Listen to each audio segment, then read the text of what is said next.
what's up? Sorry I've been gone so long. Happy 2021, Happy New Year. Let's hope for a better year this year. I got another crazy story to tell you guys. Before I get into today's video, make sure you hit that like button and subscribe. So, for starters, let's get right into it. So I showed up to work, so now I'm on day shift at a different hospital. I'll get into that in another video. Showed up to work, we're in huddle. As soon as we sit down, code blue, and I'm like, oh geez, here we go. So huddle's canceled, code's running. Then I find out that the code is my patient. And my current assignment is a 3-to-1 assignment, and one of my patients is coding. So I get to the room, hear a report from the nurse, and this is about 7:05 a.m. And the nurse is like, yeah, he's coded 3 times already since 5 a.m. I'm like, okay, great. So they stick around. I now have the patient, and so they're like, okay, so the patient codes like when his heart it's like 40, blood pressure is like 40. Yeah, he's coding. So luckily he had a really nice femoral pulse, so that was easy to find. And so sure enough, he codes again. I start recording, people start compression, start meds, and so each time he coded, he came back after one round. So you would get epi, calcium gluconate, and he'd be back. I'm like, okay, cool. And then another 10 minutes, codes again. I'm like, oh my gosh, here we go again. Same thing, epi, calcium gluconate, compressions, stat. Number 2 since I've been there. I've been there for about 15 minutes, coded twice already. Okay, so we really need to get the family on the phone, letting them know he's not going to make it. And again, this is during COVID time, so we don't allow any family members to come to the hospital unless they are dying. So the NP, he goes across family, says, hey, your husband is, tells the situation, husband's gonna die, his heart keeps on stopping. Sure enough, again, patient codes for the 3rd time now since I've been there. Epi, CPR. This time we went 2 rounds, okay? We didn't think we were going to get him back this 3rd time. Sure enough, both one's back. Alright. So at this point, I'm literally just trying to keep this man alive until his wife can show up. So he is on, obviously he's maxed out on Levophed, maxed out on epinephrine, maxed out on Neo, and he has Vaso going. So at this point, I'm kind of just pushing. I'm pushing Epi, I'm pushing Levo, I'm pushing Neo just to keep his blood pressure going. He got about like 10 minutes or so. We're good. Codes again for the 4th time. This is now 7 times his heart has stopped from 5 a.m. to like 7:45 a.m. 7 times. We code him again. Lasts a little bit longer than 2 rounds. Get him back. So now I'm just managing. So now he's kind of not stable, but he's been on a while since coding. So I'm just in the room, just literally just pushing meds to keep his blood pressure going. Just pushing. Wife shows up.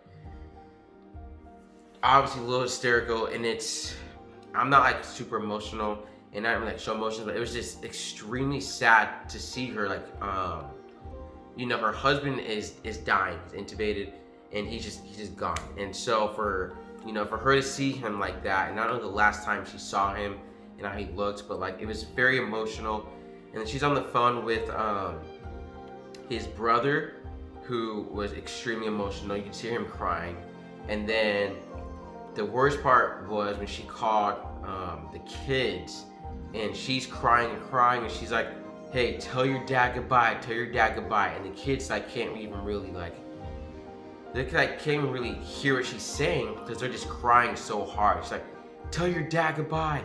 And that was heartbreaking. That was super sad to see. So at that point I just kind of left the room, let her just be by his side, and then we come back into the room. I come back with respiratory, because then we decide that we're going to withdraw care.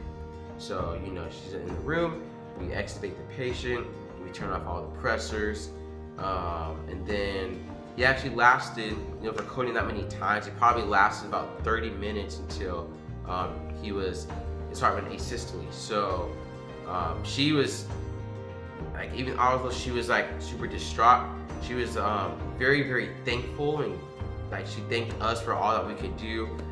She even apologized to me, I think, for like maybe crying, and obviously I was like, please don't ever apologize. Like, she had every right to be there. The patient had a daughter. The daughter was really upset that she couldn't come up also, but I mean, and it's super unfortunate because we're limiting the amount of people that come into the hospital. So I can't even imagine, not being able to go see your loved one due to this virus, and it sucks. But it's from like a safety standpoint, we don't want to let a lot of people in. Try to limit the exposure. Sometimes when this happens, family members FaceTime. In this case, they were just doing it by phone call. She was just calling the family members to say goodbye, and that was that. We ended up, he obviously passed away, and then we, got in contact with Donor Network. The new thing with this hospital is every time a patient passes, we have to call the medical examiner, which is weird, right? But it's because of COVID. So, long story short, the medical examiner denied the case because we knew why he passed away. And he actually was not a COVID patient, believe it or not. So he was in our COVID ICU, yes, but he was not a COVID patient. He was CHF, okay, congestive heart failure. So I guess before I had him, he was super fluid overloaded, and they took off, I think it was like 23 liters over 3 days on dialysis. That's how overloaded he was. And his EF of his heart was only 10%. I had a patient in the past with EF was 10%, and when he came back from cath lab, he died within 15 minutes. This guy, EF 10%. So I mean, your heart is just not perfusing at all. Your heart is kind of just gone. So that's kind of it for the story. It was just crazy. I've never had a patient code that many times. I was really happy that he was still alive. By the time that she got to the hospital, I really didn't know if he was gonna make it until then. That would have been even worse if she was on her way and passed away. So kind of a crappy story, but these some really, really sick people out there all over.